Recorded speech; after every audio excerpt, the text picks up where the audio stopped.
Hey, y'all. This is Catina Taylor. I I'm speaking to you, of course, in my capacity as an educator, as an advocate, um, a, the founder and CEO of Dreams KC, and but most importantly, really in my capacity as a grandmother, as a mother, um, and it just it's so disheartening. So I'm not gonna be look. I'm great to sound like a pastor. I'm not going to be before you long, but I wanted to share some information. I hadn't been live in a minute. And so I wanted to make sure that I share some information with you all because I was minding my own Black business over the weekend. And I met someone who is also engaged in education. And we began a really robust conversation about a local school. And it sounded very, very familiar to what I have heard before and some things that I have witnessed as it relates to educational institutions here in the city and elsewhere. So, one of the things that I am clear about is that schools, school districts, institutions of learning cannot exist if we don't send our children there, right? So the very fact that they exist is dependent upon us sending our children there, especially in the state of Missouri. And the reason why I say especially in the state of Missouri is because there really is no statute that says you must send your children to school. Yes, they should be getting an education and you can homeschool them. And we have very broad rules as it relates to homeschool. So micro schools, homeschooling communities, and things like that have seen a significant resurgence. Parents work. They often may not have the skill set themselves to educate their children. And so we have become accustomed to and reliant upon educational institutions and schooling our children. But here's the thing, parents, is in regards to your power. I want you all to be aware that you do have power. And so the conversation that I had over the weekend was very simple. And it was the fact what came up in that conversation was the fact that this particular school has been in existence for quite some time, perhaps a decade, and if not more. It is a local charter school, which we all know is a public school, which means it receives public funding at a different rate than our traditional public schools, but public funding nonetheless. This school receives federal funding under the Every Student Succeeds Act. Some of you may have heard of it. It's also called ESSA, ESSA, right? That's considered to be Title I funding. Title I says that that school, that organization, that district must partner. That means that your parent voice is required. It is not optional. They must partner with parents to create a parent engagement plan. Period. So that's your traditional schools, your traditional public schools, and your charter schools. They are receiving Title I money. This particular school, fiscal year 2024, does, and let me preface this. They do not have, nor have they ever had, an active, fully functioning parent group.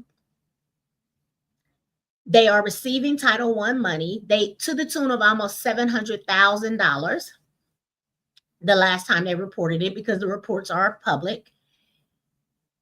So my question was, well, how then are they creating with parents a parent engagement plan if there's no fully functioning, halfway functioning parent group?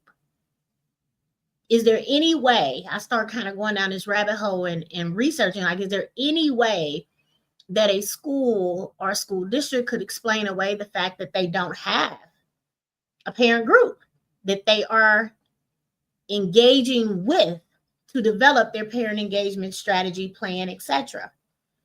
So real quick, I'm gonna back up a little bit, and again, I'm gonna tell you what Title I is. So Title I is a federal program that gives extra money to schools to help students who are struggling academically.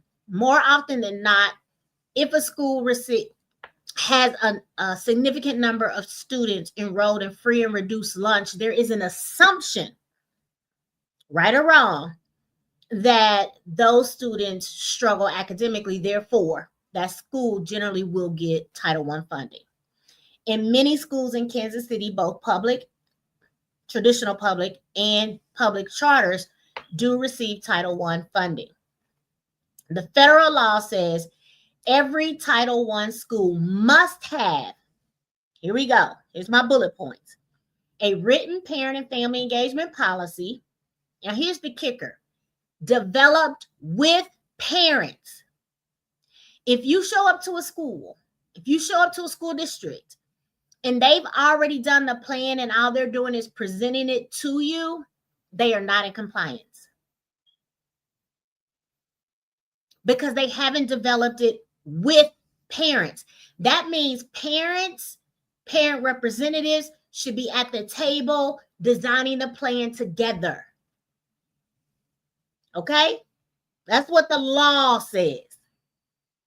All right? That is section 1116 of the Every Student Succeeds Act. Okay? I ain't making it up. Matter of fact, let me put it in the comments so y'all can go look at it when you get a chance. Okay? I want to make sure you have it. So here's the next bullet point. Every Title I school must have opportunities for parents to help make decisions about school programs and Title I funds. Y'all hear what I'm saying? Must. Not maybe, can think about it. No. Every school that is receiving Title I dollars must create opportunities for parents to help make decisions about school programs and Title I funding. Just saying. Okay? They must have, every Title I school must have an annual meeting to explain Title I, your rights under Title I, like I'm doing right now. And I want y'all to drop in the comments if anybody's ever explained this to you in a school setting, okay? And how the school is using the money.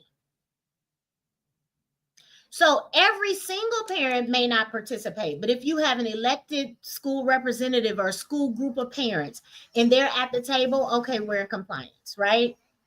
Then for the larger school community, all of the parents, they should have an annual meeting to explain all of the things, okay? Then every Title I school must have information shared with parents in a way that, here we go, is easy to understand in your language, your home language, whenever possible. So a written parent and family engagement policy developed with parents. See, with is a key word, okay? Opportunity for parents to help make decisions about school programs and Title I funding. You got to participate. You have the power. You should be participating. They shouldn't just show up with a plan and say, sign off on it. Or do you agree with it? No, ma'am. No, sir. Annual meetings to explain Title I, your rights, and how the school is using the money, and then information shared with parents in a way that is easy to understand and in their home language. Has anybody told you that? Parent, grandparent, caregiver, adult, supporting the learning of a child? I'm just asking the question. Can y'all help me understand what's happening? So what schools cannot do? Schools cannot just write the policy themselves without parent input. Y'all hear me? The law says schools cannot just write the policy themselves without parent input.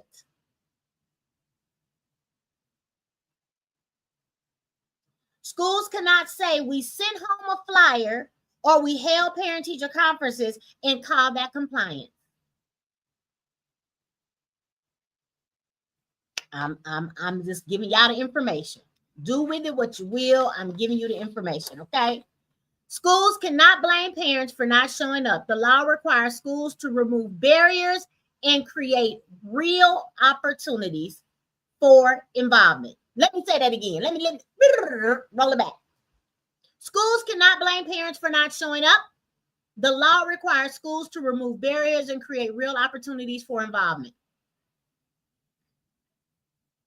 This ain't Catina. This is the law. Okay? All right. So what this means for you as a parent, a caregiver, a grandparent, an uncle, an aunt, whoever that adult is that is responsible for the education of these children, this is what it means for you. You have the right to be a part of decision-making at your child's school. You do. If there is no functioning parent group and no parent engagement plan created with parents, not for you, not just showing up and you get it. No, you all should have had a voice in creating the plan. The school is out of compliance with federal law. They're out of compliance. Non-compliance can result in corrective action, and in some cases, school risks losing Title I fundings. I don't want funding to go away when schools are already struggling, when school districts are already struggling, but I do want for schools to be held accountable and responsible, just like they want to hold parents accountable and responsible. It's a two-way street. We got to hold each other accountable and responsible. We have to be in compliance as a collective because that is in what's in the best interest of children all the way around. And what I know to be true is that schools and school districts, be it traditional public, charter public, we got really lazy around engaging families in real meaningful ways. Missouri requirements. The Missouri Department of Elementary and Secondary Education also checks schools to make sure they are meeting these federal parent engagement rules. Now, I'm going to tell you, Missouri just is lazy because schools report to them. So they say, oh, here's our plan. Oh, yeah, parents helped us put it together. The state has no way of verifying that information because parents aren't signing off on them. So how do they know? They're taking the word of the schools and the school districts with no real way to check compliance. We got to have a checks and balances system, y'all. Schools must keep evidence, supposedly, of meeting notes, parent sign-in sheets, and surveys to show parents were truly involved. But here's the thing. If they host that annual meeting and they've already done the plan, you show up and you sign in saying, I'm here for this meeting. That's the sign-in sheet that is used to say they're in compliance when really and truly they are not. You showed up to a meeting, yes, but you did not participate in drafting the plan. Workaround. See that workaround they do? The wool over your eyes. You don't know that that's getting sent into the state of Missouri. You just like, I'm signing in because I showed up to a meeting. Not cool. So I have a call to action for you all, grandparents, the adults in the lives of children, right, who is helping them navigate their educational journey. You need to ask your school, where is the parent and family engagement policy? How were parents involved in writing it? When is the next Title I parent meeting and how can you participate? Where is the parent and family engagement policy? How are parents involved in creating it? When is the next Title I parent meeting and how can I participate? If the answers to those questions aren't clear, you have the right to push for compliance. You do. When parents are included, one of the things that research and data tells us is that children are more successful. Federal law was written to back this up. But it's not happening. This particular school that I was discussing this situation with over the weekend, I went and looked it up. I looked to see how much Title I money had flowed into that school last fiscal year. $700,000. $700,000. Almost $1 million. May not be a significant portion of their budget, but it's significant to your child in the services that come into the building. So I want you all to understand and know that parent engagement is not optional for schools and school districts. It's the law. It is. Schools that get Title I money must partner with parents. And if they don't, they are not complying. I put in the chat the references, the website you can go to. So you know I'm not making this up. I'm not picking on any one school. If you notice, I haven't even said the name of the school. But this year alone, not only did I have that conversation, did the research to find out more about that particular school, then I was sitting in a meeting at another school and I witnessed parents show up to a meeting, sign in for the meeting. A parent engagement plan was presented to them. The print was so small, y'all, they couldn't even read it. It was not designed with parents. It was given to them. That school is out of compliance. I say all the time, if we want to hold parents accountable and responsible, we have to tool them so that we can do that. The flip is the same. If principals, if district level leaders aren't aware, now you are armed with information to make them aware. Once they're made aware, they can't cry ignorance. So the questions again, I want you to ask your school, your district, unapologetically is, where's the parent and family engagement policy? How are parents involved in writing it? Not receiving it, not understanding it. How are parents involved in writing it? When is the next Title I parent meeting and how can I participate? And then ask for a breakdown of how Title I funding has been spent, at least for the last 3 to 5 years. That's all I got. It is disgusting to me because this isn't the first time I brought this issue up. I think I'm doing it now in a larger format. I've asked questions at school district level meetings and things like that over the years. And I think it's just time that we hold people accountable in a different way, in a real way, in a meaningful way around parent engagement. So that's all I got. Y'all know usually I'm talking about literacy. So I'm like, let's get lit, y'all. But today I do want y'all to get lit, but I want y'all, I want the getting lit. I want this to light a fire under you. Get together with other parents at your school, in your community, in your district. Go to that next board meeting, that next parent meeting at the school level. Start asking these questions. If your school does not have a fully functioning parent group, they are automatically out of compliance because there's no way they could have designed a parent engagement policy and plan if they don't have parents to be involved and engaged. In no school should be functioning without the voice of parents at the table. You all are significant stakeholders. You send your most precious gifts every single day to schools and school districts, and you mean to tell me there's no parent group? Problematic. This year is the first year that my grandchildren are going to different schools. All 3 of them that are school age are going to different schools. I'll be asking some of these questions, and I will expect an answer that is satisfactory. I hope you do the same. Our kids cannot advocate for themselves. They don't have this information, but you do. Share with other parents, grandparents, uncles, aunts, whatever adults are in the lives of children and supporting them on their academic journey. And then show up.